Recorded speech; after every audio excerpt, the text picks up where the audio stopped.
Man, it feels like we are just nowhere in this book. Look at how little progress we've made. These pages are so thin. Oh, there's so many pages. It's 1500.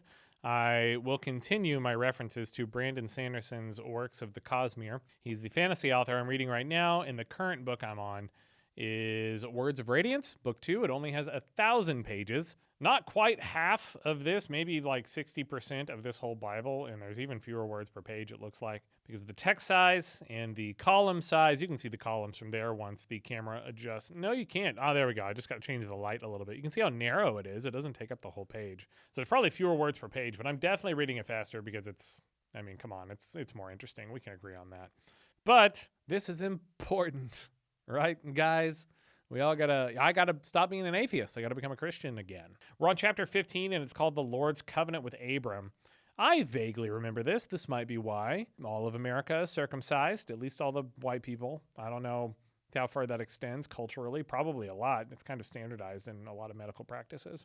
They ask you, do you want to circumcise your child, I think, in the hospital? But it's an ongoing practice. Don't do it, by the way. It makes... how do I use words that YouTube won't strike me for?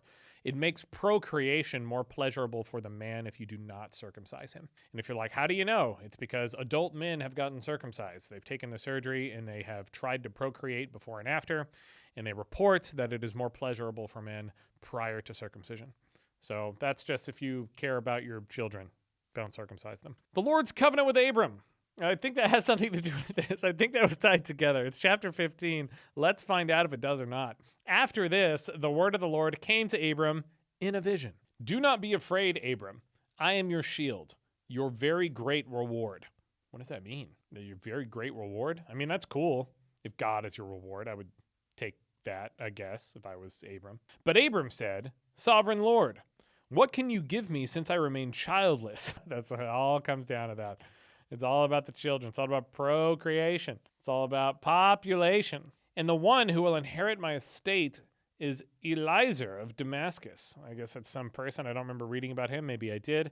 And Abram said, you have given me no children, so a servant in my household will be my heir. So he's like, I don't care, God. Can you imagine God saying, don't be afraid, I am your shield? And then you go, just give me a child. That's it. I mean, yeah, I guess it makes more sense. I'm trying to empathize here. I don't see the point in having children today. In today's, I know that a lot of you probably want to. A lot of you have. Nothing wrong with that other than the climate impact. But my argument against children typically is like the world doesn't need more children. What the world does need is currently existing children that are suffering to have good homes. But you didn't hear it from me. Then the word of the Lord came to him. This man will not be your heir. Nice. So he's not going to let the servant be the heir to his household. But a son who is your own flesh and blood will be your heir. That's okay. So that's very clear. He took him outside and said, God took him outside? He took him outside and said, look up at the sky and count the stars. Oh yeah, he implied this already. He told them that the amount of dust in the world was going to be the equivalent of his offspring. Look up at the sky and count the stars. If indeed you can count them, then he said to him, so shall your offspring be. That's also interesting because, well, yeah, I guess there's two arguments here. You can only see so many stars with the naked eye versus the stars we now know exist with telescopes, thanks to science. There's way more stars. So it's like, does he mean the number of existing stars or just the ones you can see? It's a lot of kids. I mean, mathematically, it could work out over time. If he has enough offspring, it's possible. I think, as far as I know, it's possible. Then he said to him, so shall your offspring be, so like the stars. Reassuring Abram. Thank you, Lord. Abraham, I said Lord because it's here on the page. Abram believed the Lord, and he credited it to him as righteousness. He also said to him, I am the Lord who brought you out of Ur of the Chaldeans to give you this land and take possession of it. But Abram said, Sovereign Lord, repeating it back to him, how can I know that I will gain possession of it? So the Lord said to him, bring me a heifer. He doesn't say cow. I don't know why it translates to heifer. I don't know. Hey, if someone could tell me in the comments. Also, like the video so that this can gain more traction and I can make this a full thing that I do. Bring me a heifer, a goat, and a ram, each 3 years old, okay? Along with a dove and a young pigeon. This is starting to sound like Noah's Ark again. Bring me all these things. Why does he need these specific things? Abram, well, he does it. I mean, yeah, I would too if it was God. Abram brought all of these to him. Cut them in two. What? Cut them in two.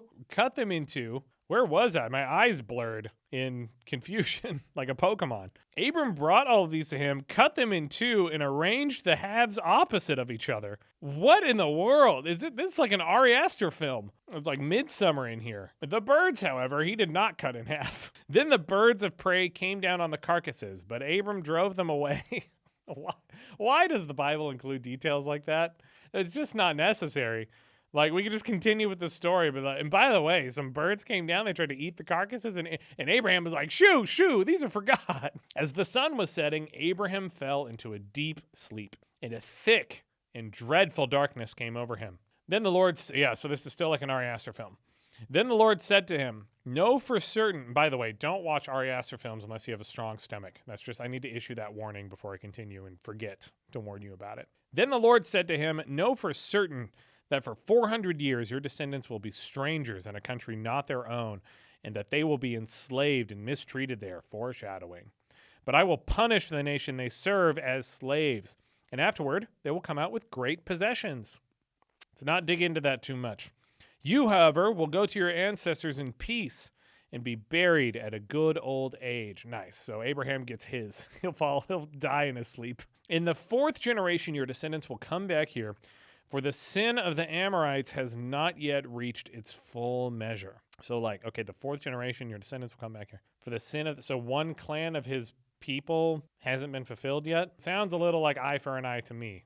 Tell me if I'm wrong. When the sun had set and darkness had fallen, a smoking firepot with a blazed torch appeared and passed between the pieces. It sounds like Breath of the Wild. I mean, there's so many, I guess my brain's just doing association with all this stuff. On that day, the Lord made a covenant with Abraham. Here it is. This is the name of the title. Made a covenant with Abraham and said, to your descendants, I give you this land. From the Wadi of Egypt to the great river, the Euphrates. Hey, there's the Euphrates again.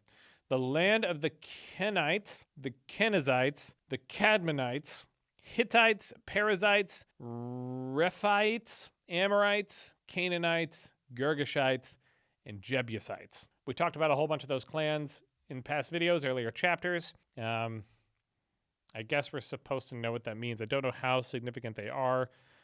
I feel like because the world is so young and this is all mostly just about the Middle East or the birth of civilization, even though we think everyone came from Africa and not where this story takes place, these clans must have just been significant groups of people around in the area. So who knows? But we're 15 chapters in. We're chugging along. Nice and hot. Doing a good job here. That's the end of chapter 15.